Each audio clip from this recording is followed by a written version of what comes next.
This is KTVO's Good Morning Heartland.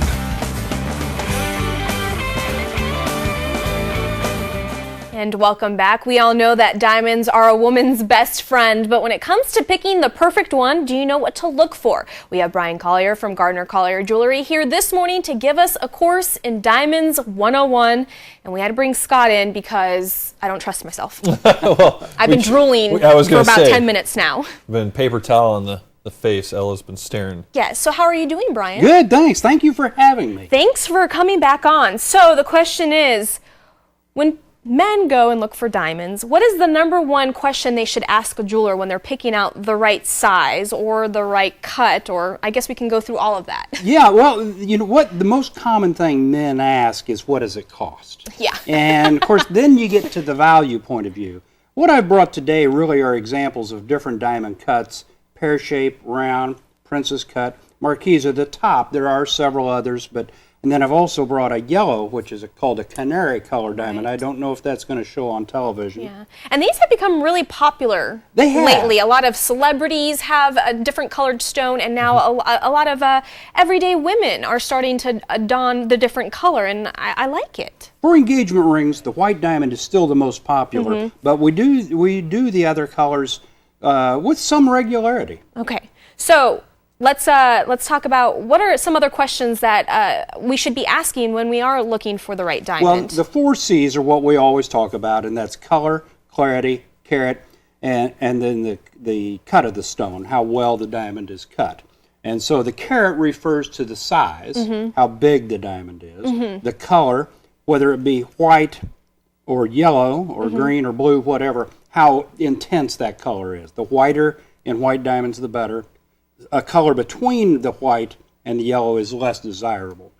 The clarity refers to the inclusions or imperfections in a diamond. The fewer the inclusions, the more rare the stone, and so the higher the value. The cut is how well proportioned that diamond is. And so the diamond cutter has several choices on how well it will be proportioned. The better the proportions, again, the more rare, the higher the value.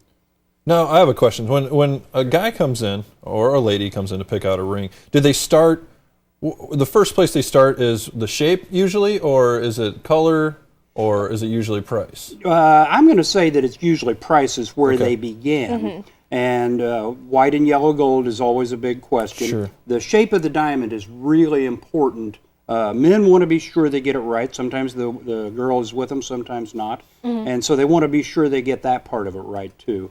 The round and the princess cut are the most popular cuts right now. Okay. What would you say? The marquee was the more popular one back in the 80s, kind of. It was the popular cut then, and a lot of people are transferring to the circle and the, what do you call it? Square princess cut. Square princess cut.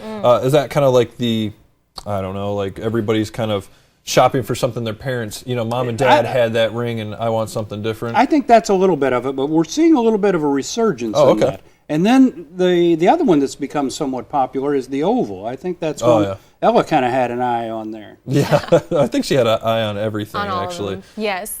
So when people want to design their own ring, and once they decide what size of diamond and everything they want, is this when you bring out Right, and the pretty boys? That's right. This is a group of quarter-carat diamonds right there, and then this is all princess cut diamonds. These are used on the like side the diamonds, right, and in the wedding bands. But just an idea of what's used in manufacture. Right. Our camera doesn't even give it justice because right now it just looks white. I don't know if I can tilt that up, but those are each individual diamonds. Oh, they are so diamonds, gorgeous. And I'm seriously blinded right now. So, all right. Well, any other tips you can give our viewers out there if they're interested? Christmas is coming. That is true. And it doesn't matter whether it's a Christmas gift to a woman you've been married to forever, or a spouse, or a friend, or you're getting engaged for Christmas. It's a great time to really make a nice purchase. And you guys are the professionals, so no matter where you're at, and if you're within a 20-minute drive of a Gardner-Collier. That's right. You're in Ottumwa, you're in Kirksville, you're pretty Oskaloosa. much Oskaloosa. You guys you're pretty much anywhere. So you want to make sure you want to go to a professional like you guys. Absolutely, when you're picking out a diamond. All the setting there in the store, all the sizing, we do it all right there for you. And one-stop shop. We try to make it that way, as easy as possible. That's great. I'm going to try to get a stocking big enough to fit all of these in. Is that okay? Sounds good to me. Sounds Or good. maybe get a stocking made out of these. There you go. There we go. Maybe my mic will be diamond encrusted. There you go. All right. Well, thank you so much, You're Brian, welcome. for coming on. Thank you for having me. And then what we'll do is we'll post all your information on our website at heartlandconnection.com, and we'll be right back. Thank you.